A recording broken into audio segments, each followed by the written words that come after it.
Donc j'avais pas véritablement fait de vidéo sur la chaîne Green Spider concernant donc le Rush 12 de chez 5.11. Alors c'est quelque chose que j'avais déjà présenté pour ceux qui me suivent depuis de nombreuses années sur l'ancienne chaîne donc Kinemura Sensei, lors de la sortie d'ailleurs de ce sac, ou pratiquement au moment de sa sortie. Donc j'en avais fait une revue, et puis par la suite j'avais également fait une autre vidéo d'ailleurs que vous pourrez retrouver sur cette chaîne.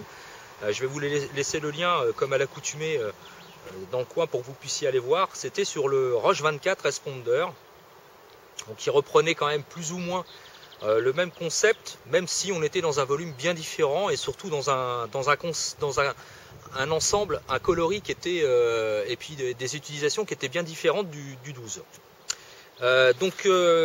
Suite à beaucoup de demandes qui m'ont été formulées, que ce soit ici sur YouTube par message privé, et puis surtout sur les différents forums sur lesquels je partage également mes vidéos dans le matériel tactique, beaucoup de demandes m'avaient été formulées pour dire ce que j'en pensais concernant donc le Rush 12, à savoir pour une utilisation personnelle en type de DC, donc Everyday Carry, ou éventuellement plus largement sur un principe professionnel. Alors ça tombe bien parce que c'est un sac que j'ai utilisé de très nombreuses fois pendant très nombreuses années, alors que ce soit de manière urbaine, périurbaine et professionnelle. Donc celui-ci a déjà, on va dire, vécu pas mal. Il a été rencontré d'autres contrées. Et j'ai franchement toujours les mêmes points positifs et éventuellement négatifs à formuler. Ça n'a pas véritablement changé depuis ma toute première vidéo donc, sur l'autre chaîne.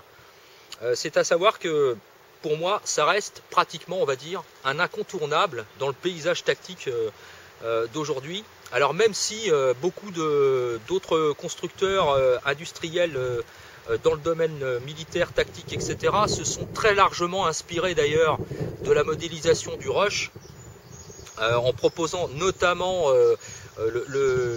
l'ensemble, on va dire, administratif qui est proposé à l'intérieur de ce sac. Il n'en reste pas moins que le Rush reste, pour moi, on va dire presque, comme je l'ai dit, un incontournable. C'est vraiment une valeur sûre. Alors, j'en avais parlé succinctement dans la présentation du choix du sac de type urbain, mais c'est vrai que je n'étais pas revenu dessus en détail. Alors, serait-il nécessaire que je fasse une revue exhaustive complète en détaillant l'ensemble du sac? À mon sens, non.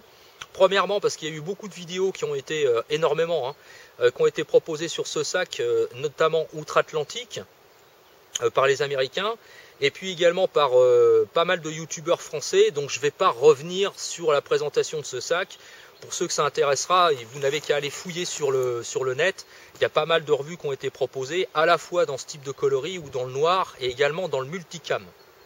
Alors pour revenir à la question d'ailleurs du coloris, et en particulier du multicam, beaucoup de questions m'ont été posées concernant pourquoi y avait-il autant d'écart de prix entre les coloris classiques, à savoir le coyote, le noir éventuellement, foliage, puisqu'il existe en foliage, même s'il est un peu plus compliqué à se procurer, ou en old day green, et pourquoi y avait-il autant de différences avec par exemple le multicam? Alors il faut savoir que le multicam c'est une marque déposée, c'est un label, donc en fait c'est une société spécialisée dans ce type de camouflage qui propose donc le multicam. Donc nécessairement tous les industriels du milieu tactique qui font appel à cette société pour l'assemblage de la toile, l'achat de la toile, etc. C'est un surcoût parce que ça demande une technique particulière de façon à ce que l'impression qui soit proposée sur le tissu résiste très bien dans le temps et conserve particulièrement les propriétés anti-abrasives, imperméables, etc. Et donc c'est assez compliqué, donc nécessairement c'est un surcoût et donc du coup c'est répercuté sur la vente et donc sur les futurs utilisateurs. Globalement, il faut compter entre 20 et 30% plus cher entre un coloris standard et un multicam. Voilà. Alors je parle bien de multicam, je ne parle pas d'autres sociétés qui proposent des produits similaires visuellement mais qui ne font pas appel à du multicam. Je pense notamment d'ailleurs, on en avait déjà parlé, avec Direct Action ou Helicontext qui ont leur propre coloris qui s'appelle le Camogrom mais qui n'est pas du multicam. Voilà, c'était juste pour revenir par rapport à ça. Pour le reste, au niveau de l'ensemble, les points positifs pour moi et les points négatifs éventuellement qu'on peut proposer. Alors l'aspect positif, c'est sa compacité. On est sur vraiment quelque chose de relativement compact, compris entre 18 et 20 litres. C'est très confortable, on a moyen de mettre bien entendu une poche d'hydratation à l'arrière. Pour ceux qui ne l'utilisent pas en milieu urbain notamment, aucun souci pour mettre une tablette à l'intérieur. Alors que ce soit dans le sac ou derrière dans la poche prévue à cet effet. Alors petit truc et astuce pour moi par exemple, quand je suis en milieu urbain, j'utilise la poche pour mettre un sac, tout simplement, tout ce qu'il y a de plus classique. Tout le monde l'aura reconnu, pas la peine de faire de la pub, pour aller faire quelques courses. Tout simplement parce que le sac, je le réserve à mon EDC et il n'est pas forcément toujours rempli, mais j'ai pas forcément non plus toujours la place, surtout quand je suis en deux roues, que ce soit motorisé ou à vélo, de pouvoir mettre forcément toujours tout dans le sac. Donc du coup, le sac est pour les courses peut-être bien pratique, et puis pour d'autres circonstances, on peut imaginer se balader dans la nature, avoir envie de ramasser du bois pour diverses raisons, des châtaignes, n'importe quoi en fonction des saisons, bref, et on n'a pas envie de pourrir l'intérieur du sac, eh ben on peut mettre un sac à l'intérieur, un autre sac classique, hein, et puis on peut s'en servir comme tel. Voilà, ça c'était pour le petit truc. Donc du coup, il est quand même très très adaptable. Pour la constitution de DC, on peut mettre plein de choses, vraiment très exhaustif, c'est facilement adaptable, assez rapide. La seule contrainte, la seule chose que je peux lui reprocher, alors moi j'aime particulièrement ce principe d'organisation, qui n'est pas non plus très exhaustif, mais suffisant. On n'a pas besoin de plus. Le seul reproche, éventuellement dans le compartiment interne, il y a des soufflets ici où on peut mettre des éléments. Moi j'aurais bien aimé avoir par exemple une bande vraiment élastique qui referme, ou éventuellement avec un petit cordon de serrage de façon à pouvoir sécuriser cette poche là à l'interne, hein, ici, comme c'est le cas d'ailleurs dans le compartiment principal, parce que quand on met des objets comme par exemple un petit APN, un trépied, des choses comme ça, tant que ça reste à la verticale, pas de problème. Si par contre on ouvre le sac comme ça et qu'on fait pas attention, les éléments peuvent sortir.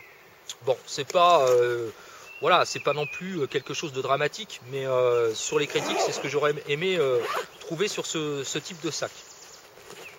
L'autre point éventuellement négatif, j'en avais parlé dans la présentation du sac, du choix du sac urbain, c'est ce type de bretelle à l'arrière en arrondi. C'est très confortable, sincèrement, j'ai rien à dire par rapport au portage. Le seul truc, c'est que en hiver, je précise bien en hiver, si on aime, comme moi, cintrer le sac sur soi, c'est-à-dire vraiment le porter au plus juste, hein, donc il doit pas, quand on dit cintrer, c'est que le sac ne doit pas dépasser la ceinture une fois porté sur soi. Automatiquement, ça on le retrouve vraiment au niveau de la nuque, et quand on porte quelque chose d'assez épais, avec par exemple un Shemag, un gros vêtement avec une grosse doudoune, ou éventuellement quelque chose avec une capuche roulée à l'intérieur du col, ça peut parfois gêner. Voilà, c'est le seul point négatif. Pour le reste, rien à dire. Franchement, pour moi, c'est vraiment le top du top au niveau du sac. Alors en plus, on a la possibilité, comme je l'avais déjà montré ici, avec les pattes qui sont en dessous, de pouvoir cintrer par exemple avec des web dominators. Donc ça permet de réduire le volume du sac quand on est en milieu urbain, quand on n'a pas besoin de grand chose. Et puis par contre, quand on a besoin de s'en servir, de l'ouvrir, il suffit de détacher ici au niveau des webs, et puis ça développe le sac en entier et ça permet de pouvoir charger. Fiable, vraiment fiable, solide, très solide, que ce soit à l'abrasion, à la résistance à l'eau, etc. Alors pareil, beaucoup de questions étaient revenues concernant donc les passants meules et toutes les sangles. Et j'avais eu des remarques là-dessus en me disant oui, mais les sangles, les passants meules, tout ça c'est pas traité contre l'eau, c'est pas imperméable, ça absorbe l'humidité. C'est du nylon classique. Et c'est le cas pour tous les sacs qui existent sur le marché. Donc c'est pas réservé à 5.11. Donc là aussi, il faut vraiment savoir de quoi on parle. Quand on parle de matériel, il faut être conscient aussi et savoir de quoi on parle. Donc tout le type de matériel qui existe sur le marché à l'heure actuelle, avec des sangles comme ça, de type nylon, voilà, ils prennent tous l'eau. C'est sans exception, ça n'existe pas, même y compris d'ailleurs chez des marques qui revendiquent d'avoir du traitement Téflon par exemple sur leur sac. C'est le cas pour la toile, mais pas pour les sangles qui sont dessus. Voilà, donc c'est pas uniquement réservé à ce sac-là. ou à la gamme 5.11. C'est le cas pour tous ceux qui proposent du sac molly, comme ça traditionnel. Pour le reste, franchement, voilà. Pour revenir sur les questions et puis éventuellement les quelques remarques, c'est un sac, franchement, que je vous conseille. Alors, il y avait une modélisation qui avait été faite sur ce sac-là, décliné avec un monobretelle qui s'appelle le Moab 10, qui est un tout petit peu plus réduit et qui était par contre en monobretelle. Personnellement, je ne l'ai pas présenté. Je n'ai pas présenté le Moab 10 ni le Moab 6, alors que je les ai eus en main, je les ai testés, tout simplement parce qu'ils ne m'ont pas convaincu du tout. Voilà. Donc plutôt que d'être extrêmement critique sur du matériel, voire même le descendre, je vois pas l'intérêt. Autant dire voilà, que j'avais pas envie forcément de présenter le matos. Donc je ne l'ai pas fait. Donc si vous avez vraiment du matériel à prendre, d'emport, EDC, même si vous pourriez être séduit par exemple par le Moab 6, alors il y en a peut-être qui vont apprécier ce principe-là.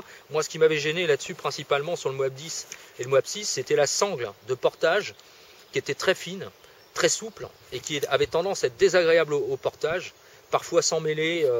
Enfin, c'était quelque chose qui m'avait pas plu du tout. Mais si vous voulez vraiment une valeur sûre dans un tarif pratiquement similaire, parce qu'on est aux alentours d'une centaine d'euros pour le Rush 12, franchement prenez le Rush 12. Vous ne le regretterez pas, c'est vraiment un très très bon sac. On peut passer sans problème, c'est pour ça que j'ai appelé cette vidéo 24 heures avec le Rush. On peut passer sans problème 24 heures avec. On peut mettre des paires de chaussures, donc des paires de chaussures, c'est des paires de chaussures de randonnée comme ça, on peut les mettre à l'intérieur sans aucun problème.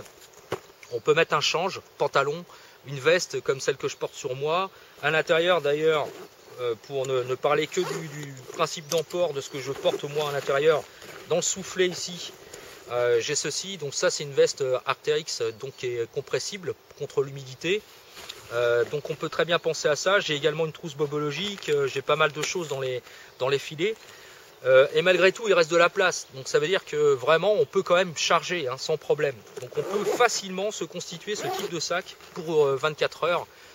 Sincèrement, voilà, à condition de ne pas être non plus trop à être, on va dire, très très chercher le confort absolu. Mais voilà, sans quoi, il n'y a pas de souci. Voilà, donc c'était mon rendu personnel. N'oubliez pas, si vous avez des questions ou des commentaires, c'est comme toujours, c'est en bas que ça se passe ou par message privé. Et je vous dis à très bientôt pour une prochaine vidéo. Et d'ici là, comme toujours, portez-vous bien. Et carpe diem. Salut!